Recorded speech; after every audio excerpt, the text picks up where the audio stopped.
My story began a couple of years ago, when things with my partner, Kaylee, started to go downhill.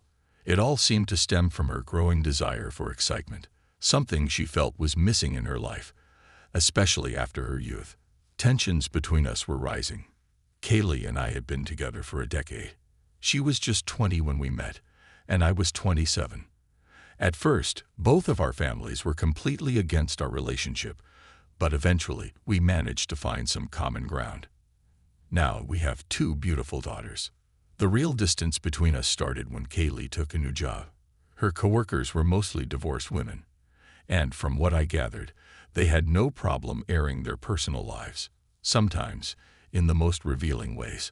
Amelia, one of her colleagues, was always alone since her husband was constantly on business trips. During his absences, she seemed to look for revenge through affairs. But the real troublemaker in the group was Charlotte, a woman whose long-term partner, Adam, clearly couldn't meet her needs. It wasn't exactly a secret that Charlotte had a habit of hiring students to fulfill her sexual desires. Kaylee was straightforward with me when she told me our intimacy wasn't satisfying her. "Travis, I want you to make things more exciting tonight," she said. I tried to be understanding, offering anything to make her happy, but all she did was snap at me. Around that time, I noticed she was drinking more often, using excuses like, "I had tequila with the girls, it's Amelia and Adam's anniversary, we just went out for a bit." Not long after, Kaylee started giving in to the persistent advances of some smooth-talking guys who were eager to pull her into toxic relationships. At first, she resisted, even though the pressure was strong. But then I found out, by chance, that she'd secretly signed up for a dating site. She'd met someone named Paul. He was showering her with attention, buying her gifts, and making big promises about a future together. He preyed on her vulnerabilities, and it wasn't long before I noticed how different she had become, distant and cold. Things between us quickly turned sour. Our children, Charlotte, and some of the others tried to warn her, urging her not to get carried away with Paul and to see him for what he was. But alcohol-soaked nights with her coworkers often led to heated debates about her infidelity, with everyone having their say. I tried to keep things stable by taking the kids out and doing normal family things, but despite my efforts, the strain on our relationship only grew. We fought almost constantly. Deep down, I started to blame her new job for everything. It seemed like that was when the real cracks started to appear. Sure, we still had moments where things felt okay, but the tension, the arguments, most of our time together felt like it was unraveling.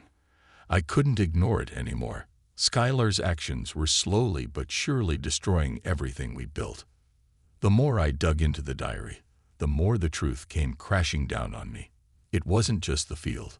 Skylar also dated Jason, Kevin, and Zor. She didn't hide anything in her notes, describing each encounter with frightening accuracy. It was clear that cheating was not only a physical pleasure for her, but also an emotional release. She compared our intimate moments with her relationships with other men and even wrote something like, "Travis should learn from Zor."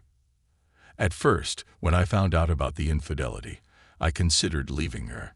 It was a huge decision to make, but then I thought about our kids. What would happen to them?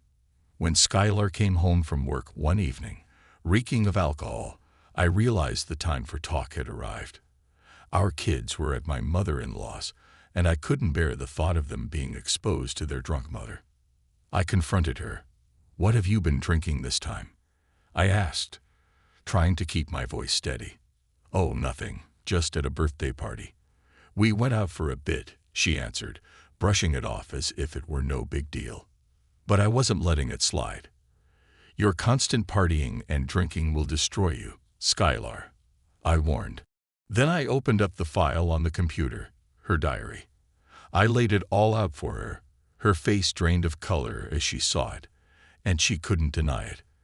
In a burst of anger, she turned the blame on me, calling me a worthless man who didn't give her the attention she needed, in bed or outside of it. I struggled to keep my cool, knowing that losing my temper would only escalate things. I'd thought about divorce in the heat of the moment, But now, I said it calmly, I'm filing for divorce, and I'll be seeking full custody of the kids. I wasn't about to let them grow up around this chaos. It was clear to me that our marriage was done, and I wasn't going to pretend otherwise. A month later, the first court hearing happened. We were given time to think things over, but the divorce wasn't finalized right away. It's worth mentioning my mother-in-law here.